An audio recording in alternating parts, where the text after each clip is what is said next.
From Screen Junkie Studios, it's time to tune in to TV Fights. And now your host, Roxy Stryer. What's up, Screen Junkies? Welcome to TV Fights. I love the enthusiasm from this panel. We're into it. Should we curb it? Should we curb it? It's a TV joke, no big deal. Yeah, that was good. It was pretty good. Guys, I'm Roxy Stryer, and we have some awesome fights for you guys today. We're talking who is the best TV little sister, the best cliffhanger episode, and the most hated TV character ever. It is a source-fed invasion going on That's here. right. That's awesome. You guys have totally come in, you've taken over, and only one of you guys will survive. That's did, right. Did we mention that in the email? It's going to be That's already good to work die. That just one of you guys was going to make it out alive? No? I'm good. I'm Failed good to die. Oh. I'm ready. Okay. Yeah. How about you, Maud Garrett? Are you good to go? yeah, ready to We're all good, Yeah, Like, good to die. for real, this is just for funsies, and, it's not Oh, no, gonna be someone tense. will die. No, For sure. Steve Zaragoza, you are ready? You're the I'm one, ready. the Oh, yeah. I'll sacrifice? take it. Sure. I've lived a long life. I'm 43 years old. I don't want to hear that. I want to hear that you're going to kick their butts. Oh, I'm going to beat them to a pulp. You gonna try, little man? Yeah. I believe it. I know your weaknesses, Mom. And I've got a ventriloquist dummy down here. sitting next to you guys, we have DJ Wooldridge. Hello. Happy to have you guys all here. Any guesses Ready on for a who's good going to death. win? Because I think Ken Knapsack knows. He just always is the smartest person in the room, our fact checker over there. Kiss Oh, of the who's lips. gonna pick it? Well, it's easy to be the smartest person in the room when you have a computer in front of you. Yeah, that's true. That's Yeah, true. no, he's just like that. All the strength and the smarts live in his hair. Who's gonna win, Ken? And those kissable lips. Thanks, Steve. Hey, He's brown nosing. this is going to be. I have no power in this, though. I'm the wrong person You to have no brown nose. power. Well, he just No likes getting his power. nose brown. Yeah. Let him do it if he wants. Thanks, Steve. I'll take that. DJ, welcome to this. Was it? Hey, so anyways, normally I try to break down the show, as you all know. I try to predict a winner. I don't know. Steve has fought on movie fights before, so he knows how to fight. Maud and DJ kind of new to this game. I know Maud very well, and I've seen her kill a man at a party. So Hey, that happened once. Yeah, it was a fun Comic-Con. So this could be wide open. It's going to be fun. I have a feeling it's going to be loud, but not in a screaming way. We might all start humming pop songs at some point. So it's going to be good. As always, Predictions. I Shots will fired. be following along in the Twitter machine on hashtag TV Fights Live and join the conversation with you all there. Thanks for getting me deported, Ken. By the way. Yeah, you deserve it. I'm requesting Rihanna as of now, so No. we'll see if that makes its You're way waiting. into the game. Oh, is this already- where There the it is. sucking up There it is. begins? I'll take it. It's in. She was already trying to feed me Tic Tacs before, so you know. I've got trying not to get $100 bribed. bills for you. How does that taste? You win. You win the whole game. Just kidding, guys. Let's get started. Everybody ready? Let's Yeah. go. Yeah. All right. Round one, guys. Oh, yeah. Now I'm nervous suddenly. I get that. It's a tough game. Yeah. This question is coming over from Twitter fan at Nolan Rich Sports, who wants to know what is the best television cliffhanger ever. We're starting with Maud, then going to Steve, and then DJ. All right, Exciting. end of season 4. Let's go back to the 90s where Friends was the weekly must-view show. And this is where it became a little bit predictable because after 4 seasons, we knew these guys in and out. We knew they were friends. We knew what to expect. They came a little bit predictable. But when Ross was trying to move on and he found this great English girl, Emily, and they're going to the UK to get married, and yeah, sure, maybe I'm appealing to the women out there that are watching this this is show. dreamy. And I haven't watched Friends. I don't know. You know, This is Rachel's dreamy. sitting there being the bigger person because there's clearly unfinished business. And then they're like, do you take the Emily? And he says, I take the Rachel. And when he drops Rachel instead of saying his soon-to-be wife's name, that was probably, you could hear the gasp coming through globally. Everyone did a sharp intake of breath because you didn't see that coming. And then you realize it's not over between Ross and Rachel. There's so much more happening. What's going to go on with Emily? And then is that Monica and Chandler in bed together? Oh, that was a powerful episode that really brought that the show to be one of the best in the world, still standing, best sitcoms. Okay, Steve. Boom. Is that really a cliffhanger? Let's be honest. Do you know these characters so well you know what's gonna happen? On speed dial. It's just one of those things where it's like, oh no, like they might get together now and that's the end of that marriage. I'm talking season 3 finale of Lost. We have to go back, Jack Shepard says. Mind blown. Why? Because the first 3 seasons of this television program, they've been stuck on an island. Magical island with all sorts of weird stuff going on. We start to see some flashbacks with Jack, and we're like, oh, these are flashbacks. Right? Wrong. Suddenly Kate shows up in Jack's flashback, and you're like, wait a minute. Jack didn't know Kate before he went to the island. What's going on here? And then Jack says, we have to go back, which means they left the island. They left the magic island you couldn't leave. And they're on normal civilization with Kate. Somehow they left. Your mind goes into 17 billion different places. This isn't some like wedding hall where they're like, what's gonna happen to these wedding people? Nothing. They go back to normal life. They get a job. Girl finds someone else. Rachel and Ross get together. Whatever. Dumb, boring. This is about a magic island. How did they get off the magic island? DJ, what's up? I'm going to go also with the season 3 finale of Breaking Bad, where you have Jesse. Whole episode's been trying to get one up on these 2 gangsters that are using a kid to do drug dealing. They kill the kid. He's getting out of his car, hopped up on meth, and you know something bad is going to happen. This is the end of Jesse. The way the show is set it up, you see it coming a mile away. This is the end of one of our favorite TV characters, but nay. An Aztec comes careening Great car. from the street, clocks the 2 guys, killing one of them. Then Walt, our middle-aged chemistry teacher, comes out, grabs the other guy's gun, taps him in the head, looks at Jesse, and says, run.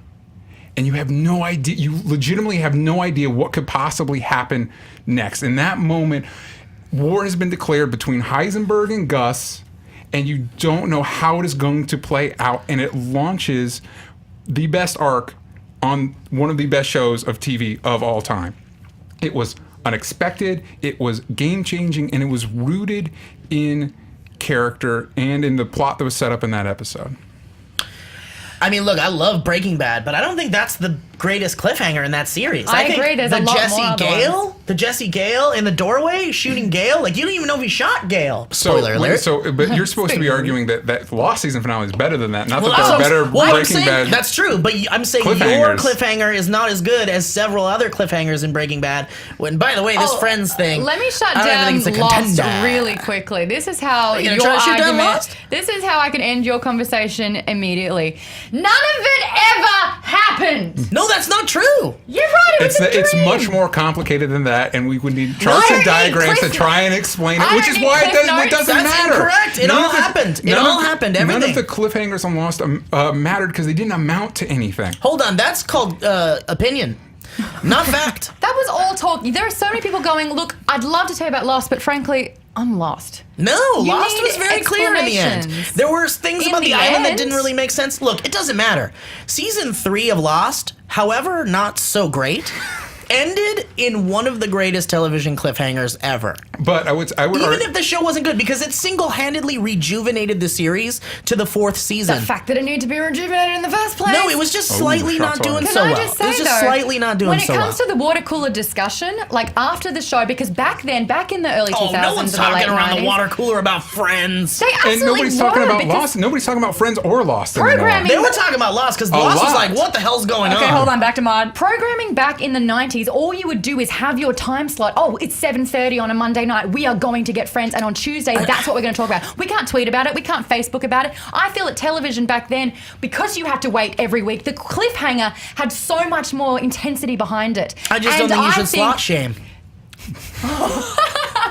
I think see there what is you did there. a Thank you. huge gravity behind a cliffhanger back then, and I think that globally more people were talking about this episode of Friends than they were of Lost. Yeah, but Lost There was a huge explosion. Lost was a pop culture television phenomenon. It was the first time a big giant drama television show kept viewers hooked with a linear through line story. Like Sopranos changed the climate of drama on television forever. Lost changed the climate of normal network television forever. I just don't think that you need a drama to have a cliffhanger. Both of you are arguing that case, but I really think that I want to champion the fact that a comedy sitcom, I didn't argue that either. I'm just saying, was able to have a cliffhanger like that. That Breaking Bad, of the shows we're talking about, has the best pedigree. The twists in it were the most rooted in character and the most had the most consequence.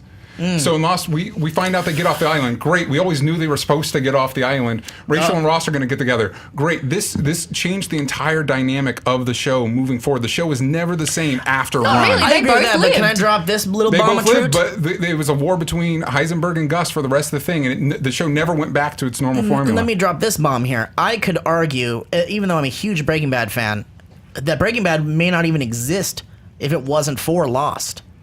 Ooh, I feel I'd like love to hear that's this. straining a little bit. I could Do argue you, that Breaking Bad wouldn't I've exist got without Damon Lindelof right here on the phone. Damon, he hung up. Breaking Bad wouldn't exist without The Shield. It wouldn't exist without The Sopranos. Okay, guys, I want to hear your final thoughts, and in them, I want to make sure you're not talking about why it's the best episode, but why it's the best cliffhanger. What made it the best cliffhanger?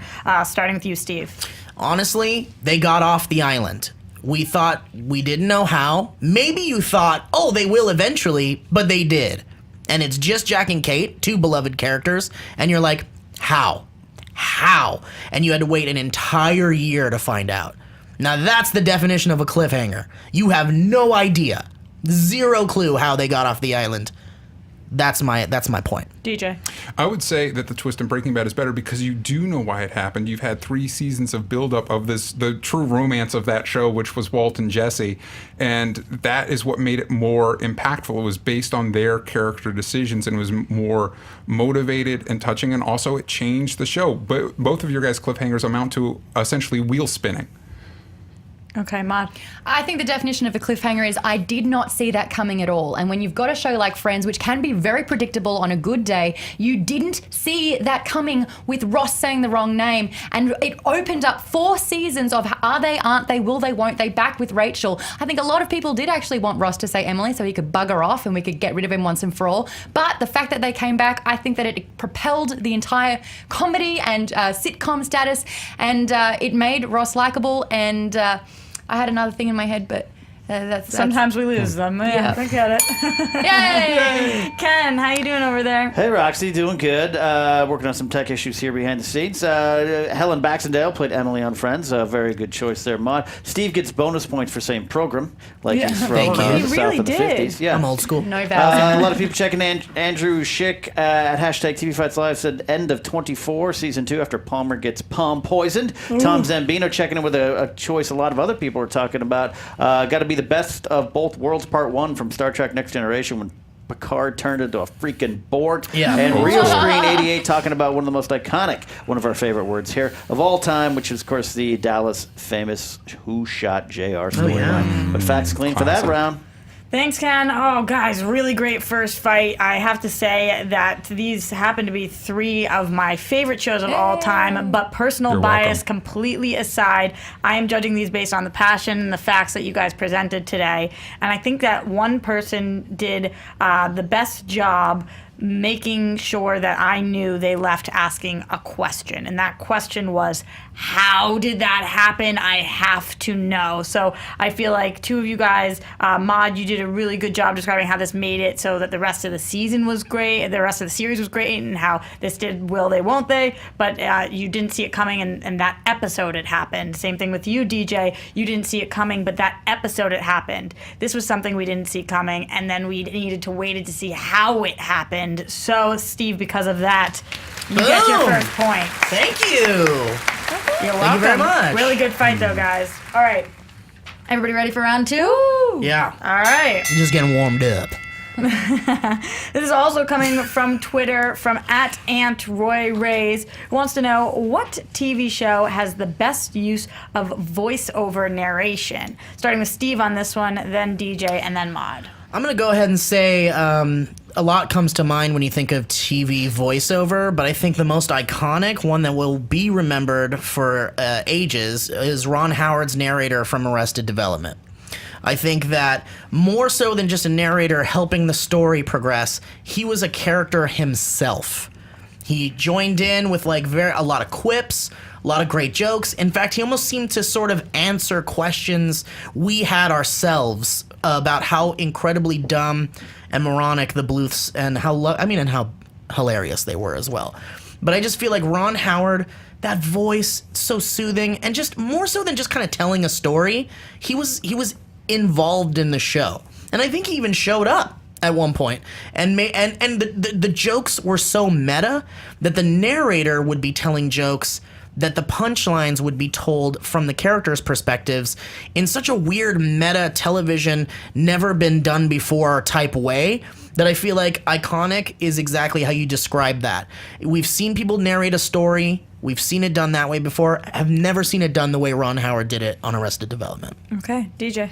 The voiceover on Arrested Development is great. Fantastic. The one that is better is the use of voiceover in Scrubs with JD, because not only is he a character, but he is the main character of the show, and it informs the entire perspective of the show and allows it to do bits and cutaways that reflect JD's perspective, and it's all informed from that perspective, but it's also organic in that it was later in seasons they were able to change the voiceover and the perspective to other characters through handoffs, and so it was able to change and evolve and allowed more creativity on the show while still being rooted in the characters on the show. Maud. Look, I guess they're great, but I'm actually going to win this one hands down, guys, because I'm going to go back to the roots. When did this all start and when did it really work? That's what happened with the Wonder Years. Late 80s, you've got a kid who's going through life, and it could actually be a tween-esque kind of story.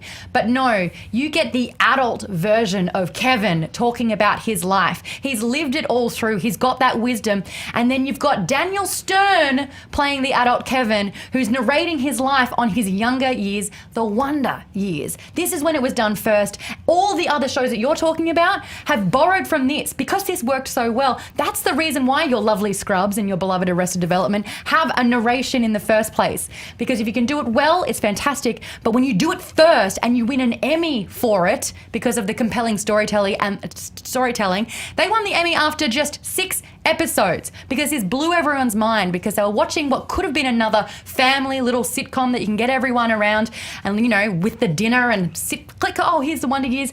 Boom, you've got someone, an adult narrating a kid's life, their own life. Move over How I Met Your Mother because that's completely where it was borrowed from as well. This is the first time it was done perfectly.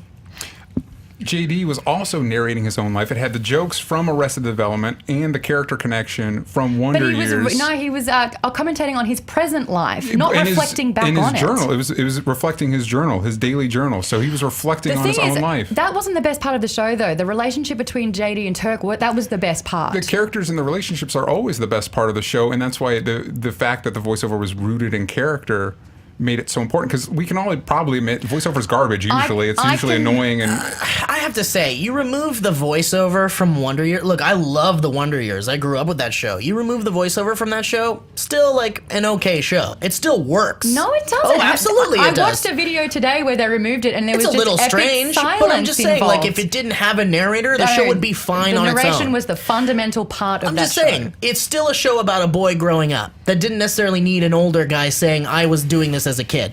Same with your Scrubs stuff. I honestly feel like the show is still good without narration. That I agree on. No, but it informs his whole perspective. The whole show takes place from his. Does it make the show better? It gives it because if you don't have it, then it's just a Grey's Anatomy with jokes. I mean, but that's fine. I feel like Arrested Development without voiceover is bat crazy, just insane. I think it throws the show completely because Ron Howard's a character that's not really in the show. It's about a family. Who is he to comment on that? I think in ours, at least, you've got the person saying, "Hey, this was my life. This is what I want to share with you." I mean, I'll give you that. There is a connection with the audience and the character. That's fine. But in Arrested Development, it's like literally the only character that isn't out of his mind is the narrator, and the narrator is really keeping you. But what's the point of having him if he's not even in the show? And that's what makes JD's voiceover better. Is you're in the mind of somebody that's out of his mind with everybody else. You get to have the fun of also that. directed Willow.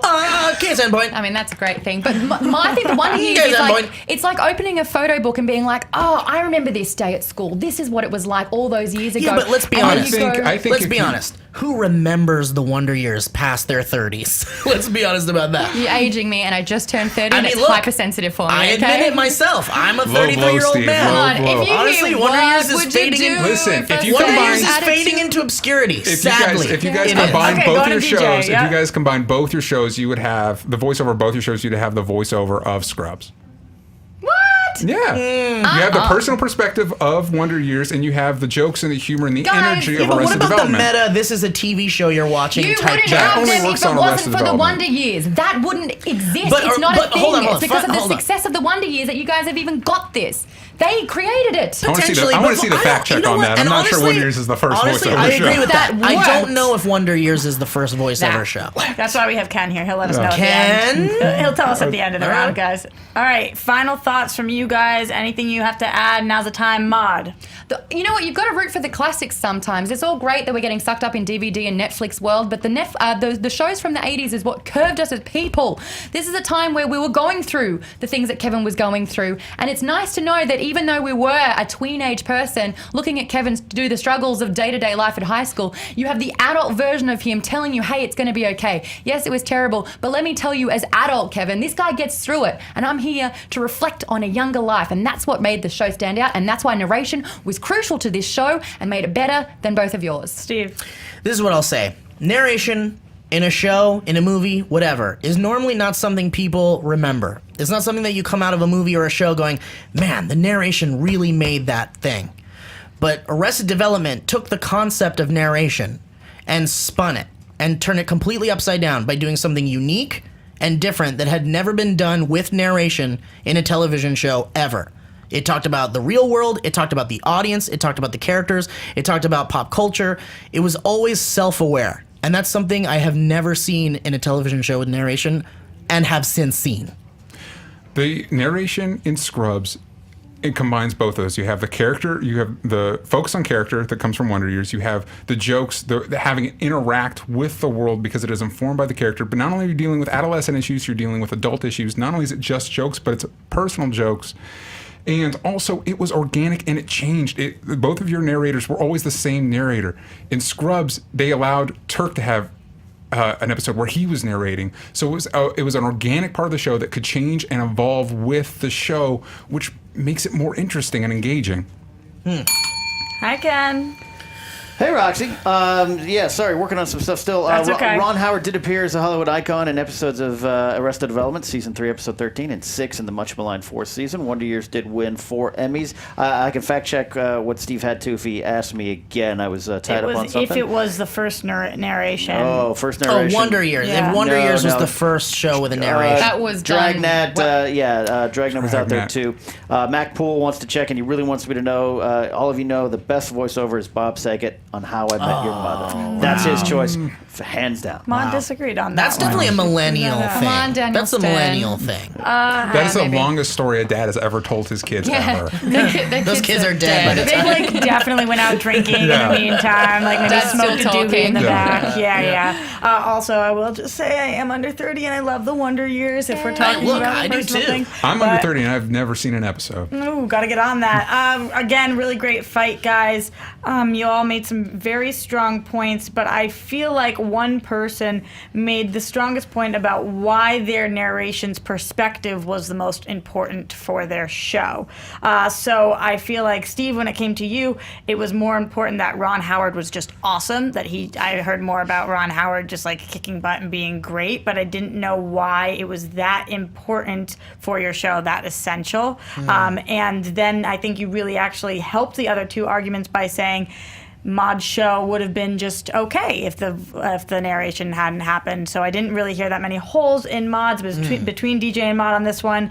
But DJ, you told me that they combined the two things, but I don't think combination is always necessarily the best thing. I wanted to hear why that combination was the perfect combination, not just that it took their things. So Mod, I think that your show not only was the first, but also with the adult perspective and everything you talked about, the Emmys, Mod, you get that point. Yay! Okay, fine. I'm do proud for you too. I Don't do be poor have losers over in there. my Clap notes for here. Mod. I do have written down Mod is really dumb, and I also wrote DJ smells like poop. So I think this is Listen, important that's to know. hereditary, all This is right? important to know that I wrote I those don't notes. appreciate I you will bringing say, that up. Really and, dumb. that's If all DJ well. smells like poop, I'm glad that there's like a barrier because I'm getting nothing. Like nothing's wafting this way at all. It's because I Dude. smell so great. I'm a shield for poop smells. Oh, see, I didn't know that. I'm That's gonna have convenient. to. I'm not Thank even you. really blonde anymore. Thank you. I don't No. think I'm really. Yeah, you are. Getting back. All right, guys, let's head into round 3. Okay. Step up a little bit.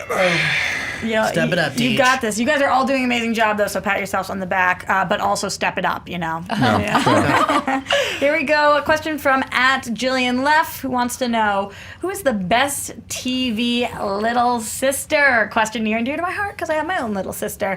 Starting with DJ, going to Maud, and then Steve. All right, I know right off the bat I have you guys beat because my answer to this question is Cara Danvers from Supergirl. Never heard of it. Supergirl is the little Just sister kidding. I'm totally kidding. to Alex. Imagine having Supergirl as your little sister. Not only is she a great little sister, she's supportive, she's loving, she has your back, but she's Supergirl. She can fly, she can save the day, fall off a building, no problem, you're fine. All the benefits of a really great little sister, plus all the superpowers of Supergirl, plus Superman's technically your cousin. You could hang out with the Justice League because of your little sister. Time Not on this permitting. show. Yeah. Time permitting. Like If CBS says okay, maybe. but theoretically, maybe off camera it happens, but theoretically it could happen. Also, I don't know if you guys have a little sister. I do. You worry about her a lot. Imagine if bullets could bounce off of her. Maud, go ahead. Oh, I can't wait to just chew that apart because have you ever been in a spotlight? I'm sorry, your sibling be in the spotlight? Your sibling be better than Secret you identity. all the time? Oh, that's true. Secret identity. Her mum hates her because of Cara It's just Danvers. facts of fact. She constantly has to look after her. That's her job now to look after her. Anyway, I digress. The best little sister in a TV series, hands down, is River Tam from Firefly. Heard of it. Older brother, Simon Tam, he's a doctor, and they team up, and they're amazing because what's important in a sibling is a good respect and understanding and protectiveness. And that's what these two have. Yes, she needs to be protected a little bit, but she's a weapon. This girl is a genius. She was tortured in school and they've trained her to be an assassin. And the amount of times in this series that she's actually not just saved one person, but every single person on the Firefly ship Serenity effortlessly. She can predict what everyone else is doing. Like, honestly, this girl is so clever and intelligent, and she loves her brother unconditionally, and that is also reciprocated. There are no fights, there's no conflicts, which I've already seen in Supergirl. There's tension there with the family. There's nothing like that here. They will do anything for each other. She is the best little sister, hands down. Steve. Look, you're talking about superheroes over here. You're talking about super weapons over here. I'm talking about real life, at least as close of a representation of real life as possible. I'm talking about Lisa Simpson. Lisa Simpson is the quintessential amazing little sister. Again, we have someone who is intelligent, smart, smart, all of those things. The most intelligent character in Springfield, arguably. One of them, in fact, maybe the smartest character in the show. Not only that, she's always got Bart's back. She's always saving the family all the time. She doesn't need exceptional superpowers. She doesn't need to be a super weapon to love her family. And not only that, what an amazing female role model Lisa Simpson is. She can play the saxophone? Come on now. That's amazing. That's an amazing ability, a real life ability. So have Saxophone you. hasn't been cool since 1986. Why don't you tell that to Bleeding Gums Murphy? Listen, all I'm saying is that this is a representation of the nuclear family. Just the mom and dad, the brother and the sister living in a house. It doesn't get any more relatable than that. And if Actually, you're going to be it's as not relatable, true. She's 7 years old and she's like a hyper genius. What I don't like about Lisa Simpson, she is the quintessential overachiever. Yeah. Stop being But she so doesn't rub good it in anybody's at face. Yes, She doesn't rub it in anybody's does. face. Also, Lisa Simpson is a narc, all right? Everybody's trying to have fun on that show, and Hold on a she's second. a wet She might leg, and have your she's back. spoiling it. Lisa- And I'm sorry. Well, hold on. We're talking about a show that hasn't been around very long, and we're talking about another show that was canceled right away. This show, The Simpsons, has lasted, I don't know, decades That now. doesn't have Which anything means to you're do with how more good a sister she annoying. is. means- And you find more and it more means flaws. Go ahead, that Mom. these- Go ahead. I think after how many seasons you find more and more problems, annoyances. I don't think that Lisa Simpson is a great sister. How would you feel? Do you have it? No, you don't. But if you had a younger sister who was 7 years old, who had a strapless dress on every day, you would tell her to cover up. Also, Hold how on would you a like second. being stuck with with her the same age for over 10 years. Listen, we're talking about animation here. We're talking about the rules don't apply there. I want to jump on River Tam for a second, all right, because she has mental problems. Also, if you've seen Serenity, everybody that dies in that movie is because of River Tam. You have the government on your butt the whole time. And everybody that gets taken out in that movie is trying to defend River Tam. That's not the sign of a good sister. I've got just honestly, River Tam and whoever this person Cara is. Danvers, that's a normal human name. I'm telling you, Lisa Cara Simpson Danvers. is a name that will go on in infamy. Lisa Simpson, a name Lisa Simpson is going to stay a character that will be a household name. It doesn't I mean guarantee she's you. a good little sister, No, it just though. means Bart and Lisa on a good day don't necessarily like each other. If they got the choice, they would not be listen, siblings. brothers and sisters bicker all the time. No, Listen, not blood these is thicker two. than water, River Mom. and They're Simon- family. Listen, They love each other. Instead of having a sister that's going to narc you out while all you're trying to do is skateboard and have fun, I don't know. having There was maybe one episode where she narked, and that was it. or having After a that, sister, she was so or having loyal. a sister that has is a living weapon, has mental stability issues, Listen. and causes the government to go after you. How about having a sister that loves you, supports you, has your back, can have you kick it at the Fortress of Constantly Solitude? steals all the can spotlight, have- Not only constantly that- takes all the Who needs the time. spotlight? Have her take the spotlight. Not only Okay, that, hold on, if that's G- your sister, you're All right. constantly in That's okay. danger. No, because you're constantly safe you're a from target. danger. You're a target because they want to use you to get we have your sister. Come get her. on that show, none of her family has been targeted because of her. Hold on. They- She doesn't have her own life. She's had to so- sacrifice everything. No, Knowing that her she's sister doing- was she's doing Supergirl. her own- No. but that she has had nothing to to do work with that. with the If you aliens. Final as a thoughts. sister. I want to hear from DJ. Go ahead. All right, if you had her as a sister, not only would you have all the loving support that you want from a sister, all that crap, but you'd also be able to kick it with Superman, hang out with the Justice League, and you'd never have to worry about her. That's one of the biggest things. For one, you don't want a sister that's going to be in your hair, making your life miserable, not going to have that problem, and you also don't want her getting in trouble. You don't have to worry about her. You don't want to have to worry about bad things happening to her. And she's Supergirl. Bullets bounce off of her. She can fly into space. She's hanging out with Martian Manhunter. That's dope. Do you disagree those things about Supergirl? Totally Listen, no, I don't disagree about those Final things about thoughts, Supergirl. What I'm going to say about Lisa Simpson is that there's something that you always have to come back to when it comes to family, which is they will always be there for you, and they're trustworthy and loving. And Lisa Simpson is not some superhero that's going to be out in space fighting some crazy supervillain, and she's not going to be stuck up somewhere with some Justice League when you need her the most. Same with your super weapon woman. She's out in space doing her own missions and stuff.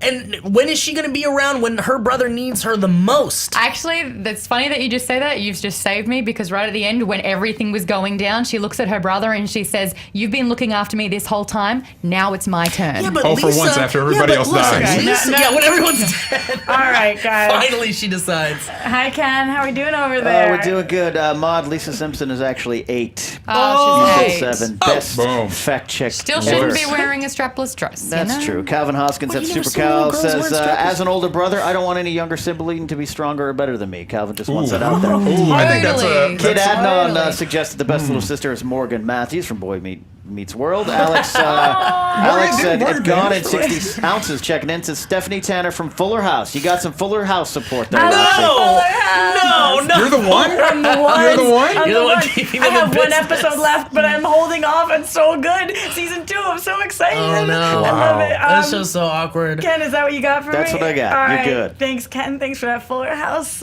rejuvenation. Oh my god. Really good fight, guys. Again, I love the little sister round.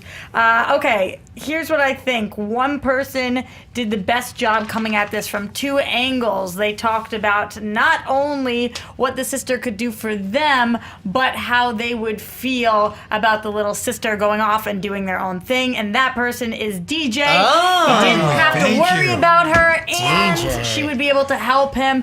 And kicking in the Fortress of Solitude, that was a great addition because who wouldn't want to do that? So, So DJ, cool. great job. You get the thank point you. on this one. Still smells like poop.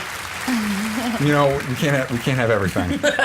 Supergirl will probably be able to help me with that too. Did Does it smell like him poop? getting the point make him poop a little more? Or Yeah, does it there's make the more of a smell. It's coming off him quicker. Poop a little bit when I'm excited. All right, it happens. This is taking a turn for the better, definitely. Let's go to round 4, guys. This is the one I'm most excited for, by the Oh, way. really? Yeah. Wow, cool. And FXM has the movies, is probably the most excited for it also. Who wants to know what classic TV series would benefit from a gritty HBO-style reboot? Starting with Maud, then Steve, and then DJ. All right, so this is a show from my childhood, which means that it's a classic. It went for a number of seasons, and I really do think it's time for it to come back. Hercules. Guys, remember the Adventures of Hercules? Yeah, sure, Kevin Sorbo ended up being a household name for a hot minute there, but HBO. Right now, the hottest thing that HBO is doing is Game of Thrones, and realistically, it's got maybe 1 or 2 seasons to go. So, now that everyone's finally realized that Sword and Sandal or historical, like way back, I'm talking Greek mythology, is hot again, is really, really cool and mainstream and digestible. This is what the people will want. And I think that making it an HBO show gets rid of all that tacky campiness that the original show had, and we can use the effects and the budget and that grittiness to really tackle some cool things like Greek gods, like magic, like Aphrodite. She was fun in the first Never seen one. magic on HBO. You made me spell hot, HOWT. That really is in my notes. I think they could do so much with this. I think that in the movies we've seen them do Hercules and it wasn't amazing. In fact, they did it twice. It's not amazing. So it's because they're trying to do too much in a movie. Expand it out into a television show that's got a huge budget. And I think that now that the people want something like this, we can really give it to them in a great way. Hercules, dark, gritty, strong man, getting through adventures. Imagine a Hydra coming down. He's got to chop off some heads. Well, then 2 more come back. With the budget, this could be amazing. I love Greek mythology more than most things in the world. This could be the next best Game of Thrones on HBO. Steve. Boring. I've got a series idea for you guys. Much beloved. Time for it to come back in some capacity. I'm talking Twilight Zone. Twilight Zone was an amazing, it was an American institution. The show, you watch it every Thanksgiving, the marathon, what have you. But now, revitalizing it for a grown-up, more gritty, more we want more and bigger type audience. The time is now. We've got anthology series like American Horror Story, Black Mirror, stuff like that. I think it's time to bring Rod Serling's classic stories and then some to a new audience. Give it some grit. Give it some true detective style, craziness. Get some cults in there, get the supernatural. You can cover your Herculean type stuff in there as well. Basically, with Twilight Zone, there are no rules. And I think it's time for HBO to really tackle an anthology series. And Twilight Zone, I think, is the one. And in fact, Leonardo DiCaprio himself has the Twilight Zone name attached to himself. I don't know in what capacity, Ken, if you want to look up on that. But I'm pretty sure You're really putting Ken to work. Sorry, today. Ken. But Leo was going to bring a Twilight Zone movie out, and he was going to produce that. So the interest is there. The interest is there to make an anthology series, Twilight Zone-esque. I say bring the name back. Everybody knows it. It's time. All right, DJ. All right, the problem with both of your shows, one, Hercules, if you lose that campiness and go gritty, you lose what makes that show special. And to a degree, and then it's just a Hercules show. It's not the legendary journeys of Hercules. Twilight show, you said it yourself, Rod Serling. He's not going to be around anymore, all right? Here's a show with a great premise that wasn't fully exploited by the show because it was a sitcom. I'm talking Hogan's Heroes. That's right. Maybe you watch it with your parents. That's probably the only way you watched it.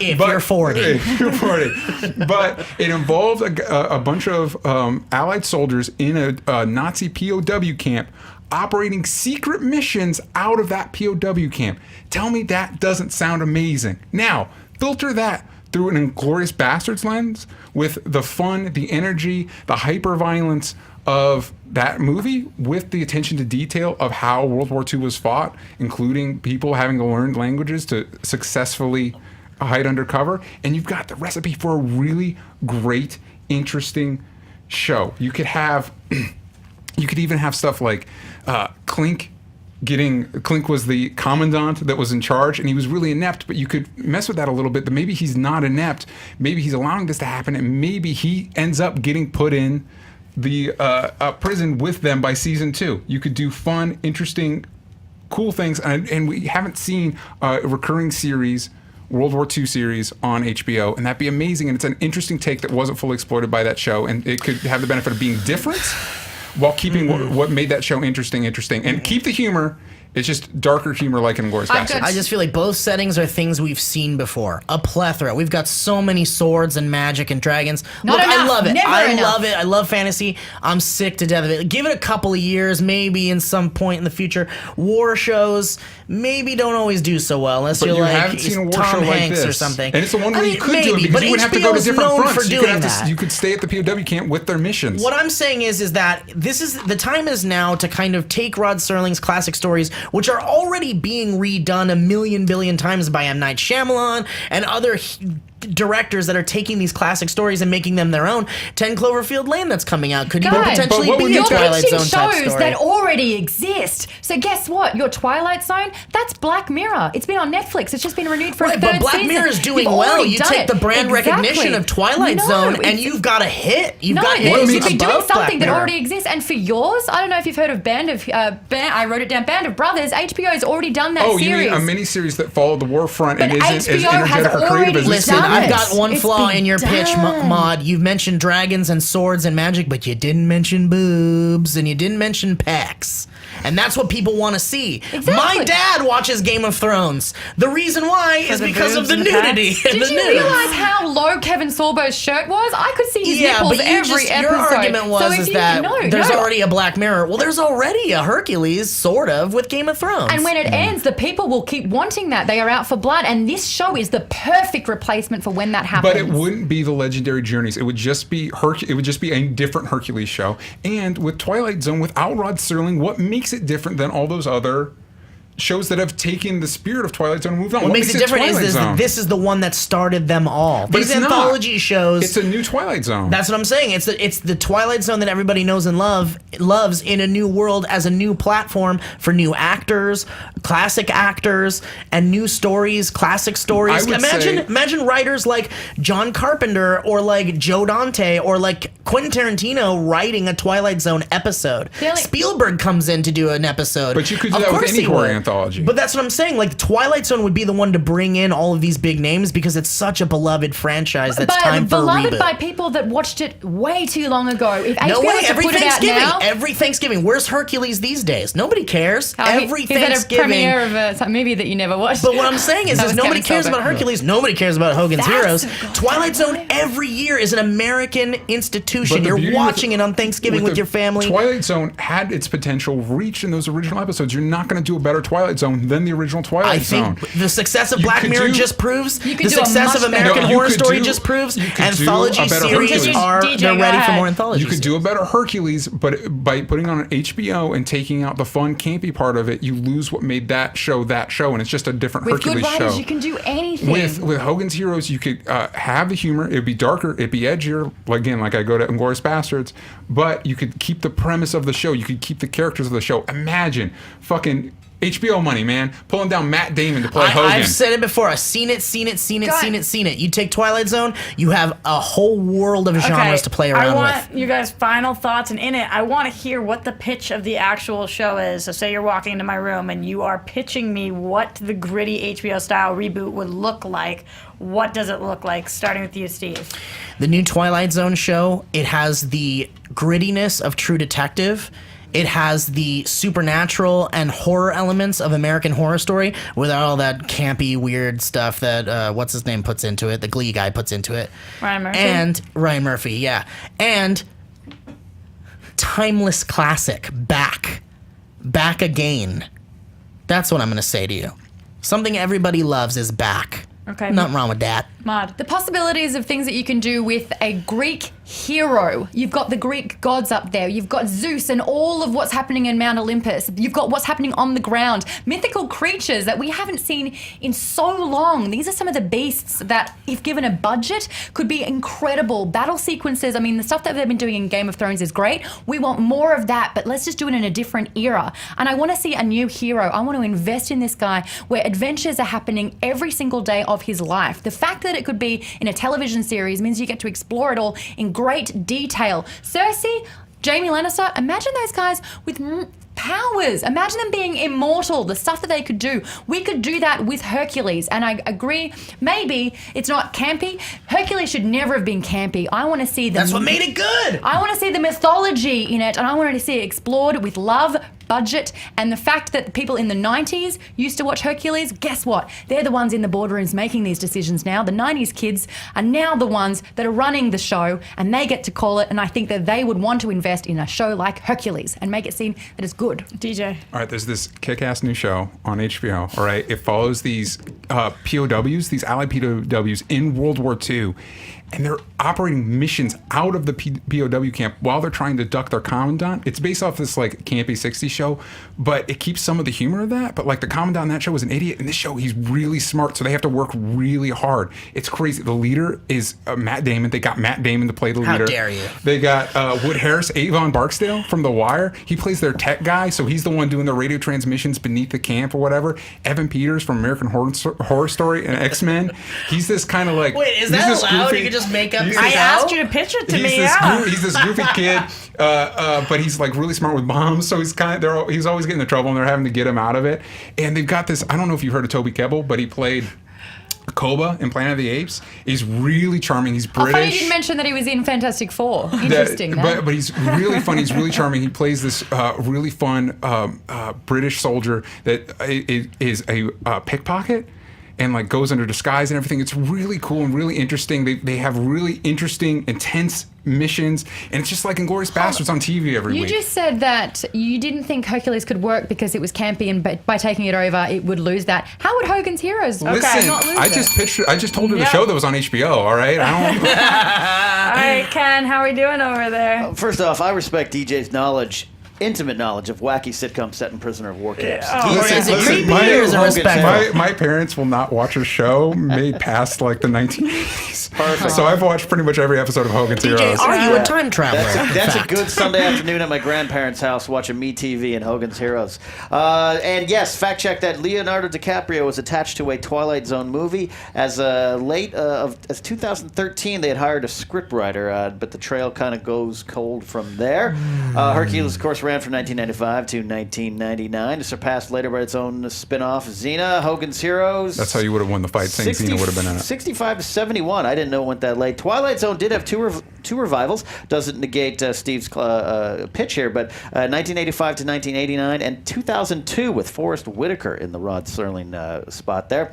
A lot of people saying that, hey, HBO does have a lot of World War II shows like Band of Brothers in the Pacific. Austin Gray. Miniseries, you are correct. Austin Gray did say a classic show to bring back, The Munsters for HBO. He said, I'm talking some full-on Frankenstein vampire lovemaking. And Mary Hine checking in again, wanting a Cagney and Lacey HBO reboot. And Holmesy says Buffy. The answer is Buffy's always great. Buffy. What's The going on guy with- that did Hannibal originally was going to do a Monsters remake, and I'm really bummed we never got to see it. There was going to be a Brad Garrett Munsters thing I where can he see was that. going to be Herman Munster. Eddie Izzard was going to be the uncle.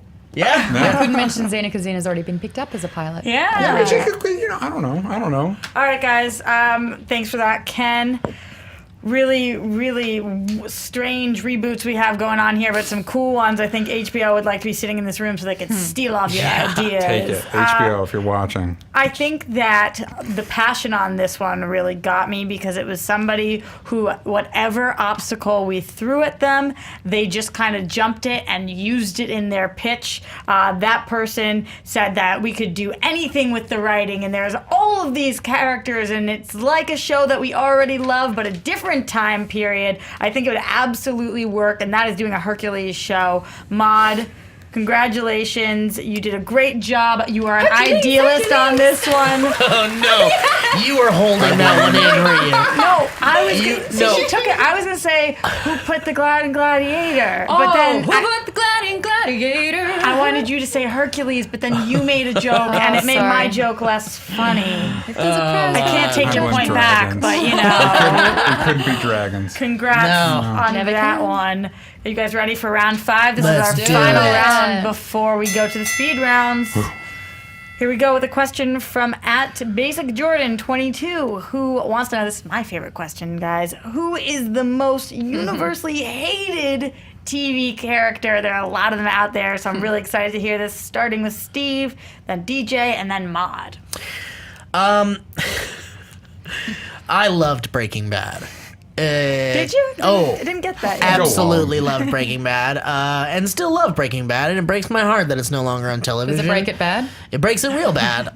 But there is a character on that program that eternally gets on everyone's nerves. And I get it. That's Skyler, Skyler White, Walter White's wife, Skyler. Man, in fact, she received so much hate as a hated character that she had to write an entire article explaining why you shouldn't hate the character. But it didn't matter. Even after that, people were still like, we hate you, you're terrible. And I mean, the thing is Skyler, we have this anti-hero, Walter White, who is that, an anti-hero. And he captured America's hearts.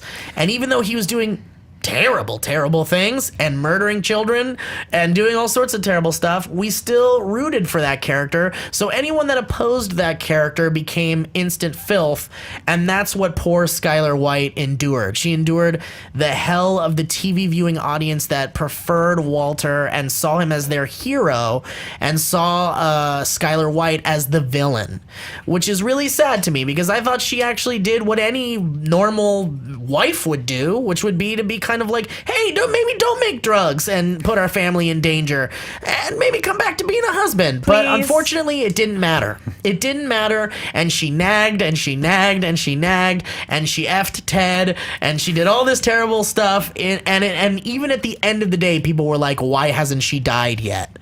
And that's so horrible to me. But that was it. So hated. All right, Here's DJ. the problem with that, and you said it yourself. Skyler is not a bad character. In fact, Skyler is a logical character. In fact, you could say Skyler is the Lisa. She's the one that's reasonable and the one explaining stuff. So the people that didn't like her were dumb.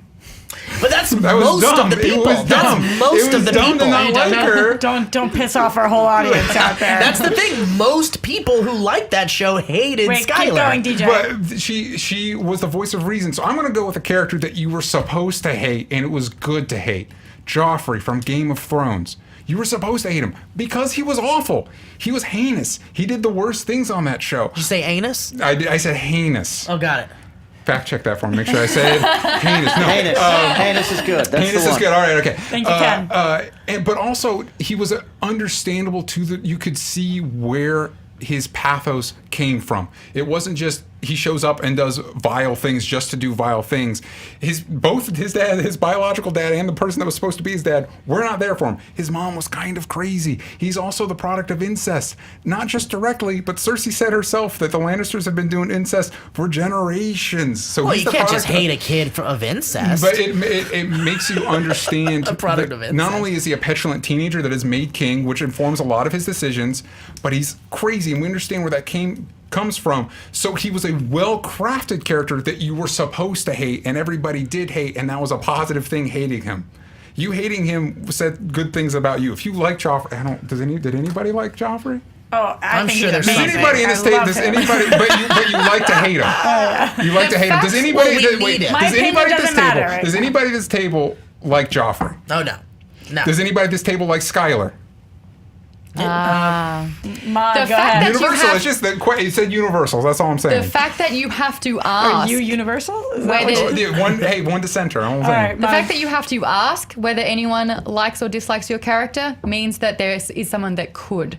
I'm going to tell you about a character that I am absolutely confident no one on this planet likes, not even one little bit. Same show. I don't think you can make that claim. Move over Joffrey, Ramsay. Ramsay Snow is hands down the most universally hated character on television ever. Because you know why? He made Joffrey look nice. You just gave a reason. Joffrey had so much go on. He became king at a young age. He wasn't ready. He had crazy parents. His father left. You understood why he was a little bit lashing out. He was a bit of a brat. Ramsay Snow is pure evil. There is no reason why he sends out girls and chases them down with dogs to kill them. There is no reason that he keeps Theon Greyjoy as a pet so he can remove skin slowly from time to time when he feels like it and bring a person down to a point where they have to eat rats live and they would rather be dead. This is a person where you cannot provide any excuse for his behavior. You cannot side with him on anything. He is downright evil and he is so hateable. Even the poor actor that plays him has a face you want to punch. This guy is the most hated character. Move over Skylar because she's a relatable mother that would do anything that I would do in her place. Move over Joffrey, who's dead, so it doesn't matter. It's Ramsay Snow. Thanks for coming. Yeah, but hold on a second. You've got two characters on both sides that are so hated, so horrible, that you can't wait to see what they do next. You don't want them to die. Oh, I want them to die. Because, no, they make I the want show Ramsay interesting. to die yesterday. They make the show interesting. No, if it wasn't for doesn't. Ramsay and the things that he did to poor, what's his name, Theon Lovejoy? Greyjoy. Thinking you of The don't even Simpsons. know what you're talking Listen, about. I'm talking about how they make the show interesting. You don't want them to die. I absolutely don't want want them Ramsay to Are you to die. trying die. to say Skylar doesn't make the show interesting? Well, no, she makes the show interesting, Walt's but main you don't want challenge her for her. around. Every time she's in the scene, you're like, oh, no, not Skylar. Do you not Here we remember go. when she's But every able time to- Ramsay's in the scene, you're like, oh, shit, what's he going to do now? No, I'm not. And that is absolutely sadistic to I think mean, that. look, hold on, it's a show. It's not real life. But also, the same thing with Joffrey. Joffrey was always entertaining. Anytime he was on screen, it was entertaining to watch him be a terrible person. And eventually, spoiler alert, he died. So you don't have to really worry about him anymore. And that doesn't make him as universally hated. Skylar stuck around the entire series, whether you liked her or not. And for the helped people that launder the absolutely money. hated her, up until the very end, we're like, why are we still seeing Skylar? Remember when she played But when ditzy you to help see Ted these get out of his guys- financial troubles? When you see these guys, you're like, yeah, what's up? What I are would they gonna say, do? I would say DJ, with the go ahead, Ramsay, DJ. I would like to go with the Ramsay thing because Ramsay is a less well-rounded and interesting character than Joffrey. Ramsay, you hate to hate. He's just there. He's part of the one-upmanship that Game of Thrones has gotten stuck into, and not as interesting a hateable character as Joffrey is. And again, I would say Joffrey, you're supposed to hate. Skylar is unintentionally hateable. And that's what makes it so much more universally hated, because it's like you love You to actually- hate these characters. I hate to quote you, but you actually said in your opening argument, most people hate her. Yeah. Most. Yeah. Not all. No, it's everyone. I don't think the you can most say. I don't think you universally can say hated that. character. I honestly don't think you can say that. I bet you can find like websites You know what, dedicated to how awesome Ramsay even is. if you kind of liked it, you would never like Ramsay, or like with Joffrey as well. I mean, you would never admit it. You would never admit. I mean, I'm I on don't Team know. Joffrey. I don't know. For the same people that are like, I hate Skylar, there has to be people that love I Ramsay. can't hate hold on, Skylar hold on. because she's a voice of reason. Because everything that she does, you're like, I understand why. I get but I why. think it doesn't. She's not evil. I don't think it has She's anything. not hateable. Yeah, she's but, relatable. But at that Quote point, that. but get this, it goes. But check this out. Not hateable, The relatable. hate people have for Skylar goes beyond just her character. They don't want to see her. They don't want to let see me that ask you, actress. Steve. The actor Go playing ahead. Ramsay will The never work actress again. Hold on, angered. pause. Steve. DJ, go ahead. Yeah. Did you want to see Skylar die? I didn't, but I don't want to see people You die. did not want to see Skylar die. I don't want to see. Did you want to see Joffrey die? No, because he made the show interesting. And when he died, I was like, there goes one of the most interesting characters on the show. Okay, guys, final thoughts on this. I don't want to know who you guys wanted to or didn't want to see die. I want to know who is the most universally hated character. Doesn't matter if you want to see them die or not. Who is the most universally hated character? We're going to start with you, Steve. I think that you transcend the character when you see the actor, the actress, the actor. I think that it angered people. I think they saw her in the street and they were angered by her. She was getting tweets of hate and like, you need to never be on TV again. As horrible as that is, that's a fact. People were like sending her death threats and things like that. I don't think the kids on Game of Thrones were getting death threats. I think they were. It was understood that they were on a television show where those were the characters they were playing.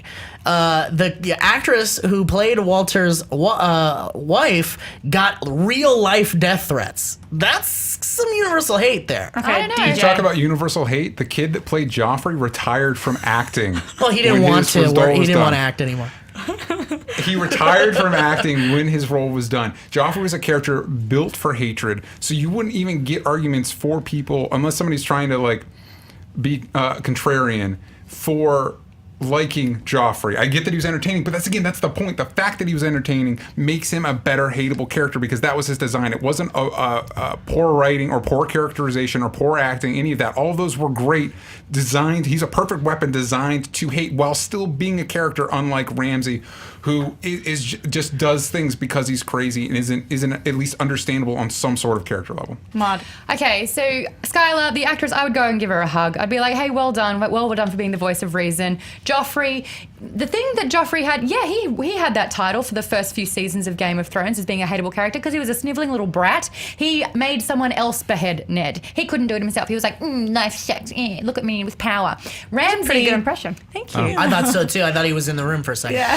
The thing about Ramsay is that That was a compliment. the one thing Ramsay did was make Joffrey look innocent. He made Joffrey a little puppy dog because Ramsay is the most ruthless, awful, hateable character. There is not one man who has seen Game of Thrones that can eat a sausage and not wince now. Because this is a man who removed another man's manhood. You don't do that. Only the most hateable character can lose a dick. Oh, Ken, hi. How's your sausage feeling after that, I Ken? had sausage for breakfast this weekend with no issues, so I don't know what's going on with me. Sam. Fact check. You can't just hate a kid of incest is Steve Z's advice of the game, so listen to that. Anna Gunn played Skylar. Jack Gleason did retire from acting, but returned this past summer in a stage role. He said he retired because he been acting since he was 8, and he just stopped enjoying it. Embrace your geekness. Tweeting in, the first one popped into his mind for this round is Lori Grimes from The Walking Dead. Oh, yeah. Morgan Robinson at the Purple Dawn says, I hate the group of high school kids who show up in that one episode of season 1 of Community. That's my legit answer. And he drops the mic and walks away. Other than that, good round. Good, clean, fun, kids. Yeah. I would also like Steve took notes on one round. I also took notes this round. My notes are Steve is a dirty liar. Also, Roxy smells nice. Thank It is a nice person. Hold on, and is a nice You're right, person. you don't smell like shit. You like my new blonde hair? Unfortunately, I do smell a little bit like poop. I think it's the brown nosing over here. I see what happened there. I will not let that affect my decision making. I swear to you guys. Do you trust me? Yes. I do. Okay. All right. I think that somebody made the argument for universally hated, while other people were fighting who they hated the most or who is the most, the character that was best built. So, DJ, I feel like you were fighting who was the most well-rounded, hateable character, why there's logic behind it, but that doesn't mean necessarily universally hated. Steve, even you saying most people hate, I understand that maybe the actress that seeped through, but I don't think that universally the most hated character. Somebody who makes you not be able to eat sausage. Somebody that not one person can stand up for, who she threw it at you, what did she say, womanizer or something, that when you, sadistic, that's something that you aren't, but it's a fair thing that anybody who actually would try to stick up for this guy. Mod, you made amazing points there. Universally, this guy is the most hated, so Mod, you get the point on that one. I mean, I can still eat sausage just fine. It's delicious. Yeah, I sausage all the time. I happen to love sausage still. Yeah, it's although, great. like, you're not allowed to be a girl on the internet and say that, but I Oh just yeah, did. and don't You eat just been bananas. turned into a ringtone. Don't make eye contact eating bananas either. Oh no, you did that? I was like, what? Oh, never again. Oh man, that's not the move. Okay, so Mod, you have secured your spot going into the speed rounds. But Steve and DJ, you guys Oh, no. still have to fight this one out, so we're gonna do a tiebreaker. Okay, let's do it. That's Alright. cool. Are you guys ready Do for we almost this? Step decide up, what we- boys. Yeah, I'm ready. Wow, it's like they're fighting for your affection. No, they're not. They're fighting to see who can Yeah. kick your butt more. Fighting to fight you. Yeah, they're fighting. They're fighting for the fight. Fight the good fight to You fight. guys understand the rules. You each get 15 seconds and 5-second rebuttals. Ken's going to be helping me out on the couch. And Maud, I may even turn to you to see whose points you think are the most sound. Is everybody ready for this? Hold on, what was I again? I just want to check the notes that said that I was. Oh, no, I'll read it to you. and- It says you're really dumb. Oh, really dumb. Yeah. Great. Great Listen, to that's start. just my opinion. It shouldn't matter. All right, guys, here we go. Which 90s Nickelodeon show would you want to be on? Oh, I want to be on Pete and Pete. Rugrats. For sure, Pete and Pete. Okay, Pete and Pete versus Rugrats, starting with you, Steve. The Pete and Pete world was bizarre. It wasn't like our world. It was a unique world where there were ice cream men who were magical in some ways. There was the strongest man in the world named Artie, who was your best friend. There were also underage kids with tattoos. So if you ever wanted a tattoo as a kid, the Pete and Pete world's where you belong. I would say Rugrats because it captures the whim and whimsy of being a child. You get to live in that world, hang out with Reptar, hang out with Chucky, hang out with Tommy Pickles, and get to live your greatest fantasy of being a kid. That's it. You want to hang out with babies? Okay. No. I want to be a baby, hang out with babies. Oh, I mean, Pete and Pete, I mean, it's a cult classic. I mean, they had, like, the guy from REM. Michael Stipe was on the show. Iggy Pop was on the 5 show. seconds. Fantasy, Reptar, done. All right, based on the arguments, who do you think made the stronger picks? Well, there? no one said you can't do that on television, which kind of sucks. Yeah. Where was that? I don't know. I think the stronger argument, I think you kind of had your 2 points, DJ, where you're like, Reptar, that should be enough. You know I love dinosaurs, but not enough. I think that Steve kind of knew Pete and Pete inside out and was stuck with his gum. I don't trust you because I think that you might just choose who you want to fight more. I trust Ken a lot more over on the couch. Ken? Maude and I have a long history as well, so maybe you can't trust me either. I can trust no one anymore. Because I do agree, a great fight, but I'm going with Steve by the hair of his beautiful chin. Thank you. There's a lot of hair on that chin, too. A lot of hair. I think that as much... I do love Reptar a lot and being a child, but I think that the person that made the strongest point actually was what you would have wanted to do as a kid, which is getting a little tattoo and the magic of all of that. So for me, Steve, you took this one with thank Pete. You guys did a wonderful job humoring me. I went blank and I said Rugrats. Oh, and that's I had sweet. no idea what to do to defend it once it was said. DJ. Pete and Pete is obviously the right answer. Yeah, I love it. You did a course. really good job defending Wow. Rugrats, Yeah. though. I haven't thought about Reptar in a very long time. I should have said, like, Are You Afraid of the Dark? Are You Afraid of the Dark would have been a good one. I could have defended that better, but I went blank. Or Doug Yeah, or something. well. Doug would have been great. Watch me go Maybe blank Hey now. Arnold, but There could I have been don't some know. good ones Yeah. there. Okay, Even though. Salute Shorts. Maud, you're coming into this with 3 points, and Goodness. Steve, you're coming in with 1 point. I got Are this. you guys? And I'm taller as well. Oh, is It's just that nice to just gonna remind help? him that. Oh, How'd you get in the building, by the way? The clearance was... I was waiting for you to say something mean back, but it took you a second there. You just couldn't think of something because she's It's so just I perfect. always make fun of her height all the time. Got it. All right. How's the weather up there? Do you get any boys climbing you to find golden harps? All the time. See, that's why Hercules should What's have the been gold harp reference? Anyway. Jack and the Beanstalk, man. There's gold harp in that? Yes, there he no, is. It's a weird one. DJ, I might need your help trying to make some of these decisions, not based on what you would have picked, but based on who makes the stronger arguments. Are can you do ready that. and able and I can do willing? that, yes. Awesome. Ken, are we all set over there with you? What? Yes, we are. Okay, guys. Is everybody ready? Yeah, just gotta get Yeah. Let me get Australian on him for a second. You what, mate? I'm not Irish, but I'm doing them Irish fighting hands. Oh, gosh. All right. This is going to be an interesting one then. Here we go, guys.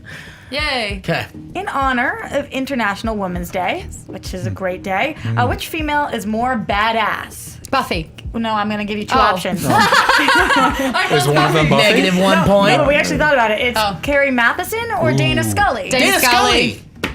Ooh. I think that it Dana was. Scully. Dana Scully. I think it was Tie or- Maud. No, I think What? that Maud got it Yeah, out I'm going to quicker. second that. It sounded like Maude So- got off Son a of little a- So bit you're going quicker. Carrie Matheson. Maud, you get Dana Although Scully. Carrie Matheson's a man. Okay, but you can't fight this. So Dana Scully versus Carrie Matheson. Really quickly, we both don't know who Carrie Matheson is. Homeland. Oh, she's The main from- character Oh, in God, Homeland. I don't know. I can't defend her. So we're not allowed to tell them anything else after we Oh, give them whoops. the options, but you can defend her. Here we go, starting with you, Maud. Well, I think this is a shoe, and I feel sorry for Steve. But let's start off with the fact that Dana Scully is a badass who is actually probably smarter than her male counterpart. If we are going to, champion International Women's Day, she's dealing with aliens on a daily basis. This is a woman who doesn't need her hand held. She's going straight into it. She's asking all the right questions. Homeland is a great show starring a woman, Carrie Matheson, in it, and she is such a strong female role model that people want to dress up like her at Comic-Con conventions. What would she wear? Most popular outfit she wears. 5-second rebuttal. I feel bad. God, I'm so sorry, Steve. We watched the X-Files. Sorry, X-Files was Oh, so she's good. an X-Men. Negative points. X-Files so good it got rebooted. 5-second rebuttal. Homeland is a great show starring Carrie Matheson in it, and she looks fantastic. Oh, Ken, put me out of my misery. Who plays Carrie Matheson? You didn't even want to say Claire Danes? Yeah, you know. Claire Danes. Danes, Yeah. fights terrorists. My so-called life. We'll defend You don't Damian even know, Lewis you don't even know when anything about the series. No, not a Yeah. damn thing. All right, No, that's not my maybe show. We should catch up on Homeland a little bit. the DJ, most dedicated woman on TV. how do you Carrie feel Matheson. based on these arguments? How do you feel it went? Well, you know what? Steve did his best. He did. Thank you. Is that a point? A for effort. I'm gonna go out on a limb. People are probably gonna disagree with me on this one, but say that Mom had the better argument. Okay, I have to agree there, which means Sorry, that Maude, you got that point. Sorry, Steve. Interesting. And that's unfortunate that we had this in this round, but now pressure's on Steve. He has to win this next question to stay alive. His Okay. Maud's up I'm gonna 4-1. Okay. 4-1 I'm out of the before game, but the Maud is Staying murdering alive. us. Yeah. All right, here we go, guys. Okay. At Mike Mikeson 95 wants to know, what is the best show based in a prison? Is it Prison Break or Orange is the New Orange Black? is the New Black. Black. No, you're too slow on the end there. She gets Orange is the New Black. You get Prison Break. See, here's your problem, Steve. I can see it in your eyes. You think duh first. You're like, duh, Orange is the New Black. You just need to say Orange is the New You gotta Black. spit it out. And, All right, and all you've been right. on movie fights before. You should have the advantage. But Maude, the quick one. Here we go. Okay, so Prison Break is trying to get out of that place. Orange is the New Black is all about celebrating when you're inside. It's fun. There's different characters around. You've got Crazy Eyes, who she's got crazy eyes. I don't know if you noticed. But the fact that this character is a woman who is at a higher status in life. You know, she had all the money, she had all the dreams, and now she's in prison celebrating it with women who want 15 to. seconds. Orange is the New Black is a fake sort of show. It tries to be real in the prison world, but I think Prison Break more accurately represents what prison life is like. And I think that that's more important for people to learn about because you don't want to go there, damn it. And if you're going to go into the Orange is the New Black prison, it's going to be fun We've times. seen escape movies the whole time. The Great Escape back in the 50s or 60s. We've done that. We've actually never seen what it's like inside a female 5 prison. seconds. I agree. Oh, no. Give it up there. Look, at she the won end. anyway, let's be honest. I thought your arguments were really strong. Oh, thank you. Can we do a fact check on the accuracy of Prison Break to prison life? Yeah, I don't know. With having a full body tattoo? DJ, I just how you go from my feeling? years in there. It's okay. It's Yeah, correct. Kizabah lives. That's where that name came from. You're not feeling strong on the accuracy. Probably Maud. I'm going to have to say on the... Why? Why would you say that? It's somewhere. Kids, this should be a lesson out there in life for you never to give up because there at the end you could have, strung the words together. You but threw the towel in so agreed. hard I mean, that but it you hit me in played the the whole face. female angle on Women's She Day. did. It was It's over International for me. Women's Day, so let's just say it. Yeah, it was over for me. Congratulations, Maude. Oh, You yay. have won TV fights today. I feel bad. What was the next one? Just for You're not allowed to feel bad. Yeah, don't Yay, feel bad. yeah, You don't allow I feeling got bad it. in this office. 5-1-1. On International Women's Day, you own it, Maud. It wasn't even a Yeah. competition. Guys. That's the attitude. That's Yeah. the spirit. What were the next ones? No, I can't tell really? you. Oh. We might use them for another episode. Okay, I get it. I don't want to do all that work again. I That's just true. like to That's a keep lot them. of When we work. think of the good ones, we Yeah. like to save them. Shout out to Claire Danes for saving me on this one. Oh, yeah. She's the most dedicated She's such a woman. Juliet. She's great. Well, congratulations again, Maude. If everybody wants to Thanks, guys. congratulate you, where can they keep up with you and find you? Yay! At Maud Garrett on all social media. Plus, I've got a geeky channel, Geek Bomb, if you do want to see what I'm constantly playing, watching, and reading. We call it Power. What? And you were totally rocking being Han Solo this week. Saw that video. I was Hannah Solo for International Women's Day. We've got a video up on Nuclear Family, which is our sketch channel on SourceFed, and the SourceFed Nerd as well, where you can catch all of us at different times. in different times. Yeah. Right, there we go. Different times. Steve Zaragoza, valiant effort, my friend. Where can everybody find you? You can find me on SourceFed and SourceFed Nerd and at Steve Zaragoza on all the social channels. And also I have a little podcast called Cloverfields where we talk about Cloverfield and 10 Cloverfield Lane, and we have a secret screening that we're hosting tomorrow. Yeah. Oh, secret tomorrow. It's a tomorrow screening in Los Angeles. I've already seen the movie. Yeah. Oh, okay. I wasn't invited. Sorry, but, was you it know, your somehow. time to talk about it? Oh, you want in? I kind of do. Okay. Okay, let's talk about it. Wow. DJ Wooldridge, thank you for helping me make that decision. It was very tough at the end. Super challenging. Yeah, thank you. I don't know what you would have done without you? me. You can find me on Twitter and Instagram at DJ Talks Trash, and you can also find me and Maud and sometimes Steve on Superhero Roundup, our podcast, and sometimes Roxy. Yeah, a Superhero Roundup That's on Fridays right. at 2:30. We got a lot of stuff coming up with season 2 of Daredevil and Batman v Superman coming out. We're going to be talking about that stuff. So 2:30 And Fridays if you want to see live. DJ and I as if we were in the finals together arguing, him and I usually argue on that show as well, which is fun. It's amazing. Supergirl, I love that You you just love can't it. get into it. I know. I can't do it. I get that. And Ken Knapsack, as always, our kissable lips guy on the couch, our fact checker. Wow. Ken, I'll take it. Where can everybody keep up with you? Well, you can find me alone at a Baskin Robbins tonight with my kissable lips, or at Ken Knapsack across all social media platforms. Looking forward to next week's show, Roxy. Yeah, speaking of next week, guys, it's going to be it's a switcheroo. Yeah, because you want to know what happened? Nick Mundy on his Monday Night Raw show went after this show. He said that he had the better show, and he came at me, so you know what? I'm challenging him to a TV fight along with Josh Makuga, who's an amazing fighter, and we are actually going to be the fighters next week, and Ken Knapsack is going to be the host. Wow. And we may have somebody you recognize fact-checking on the couch. So it's going to be really, really intense, and I'm kind of nervous like you guys are. Like, I started playing with the cord of this as I was talking. It's a little nerve-wracking. Well, I'm going to watch that. Is it going to be called Come At Me, Bro? Bruh, come at me, bruh. Get it right. And then there's bras everywhere all Any of a sudden. advice you guys have for me? Oh, man, just be don't, confident. Don't F up. No. Don't know have the a- show, I guess. No Carrie Matheson. Great No advice, Carrie guys. Thanks. Matheson. Yeah, all right. I'll Watch every work on show that. ever made. Yeah. Can you do that? There you go. Yeah, from now till next week, I You feel got like this. I definitely can got do it. that. Anyways, thank you guys so much for tuning in live 4 p.m. on Tuesdays. You guys are the absolute best. We'll be here next week. I will be fighting Ken. What can I do to bribe you in the meantime? Anything? A lot of cookies. Oh, I'm good at that. See you guys next week. Bye. Bye-bye. Bye.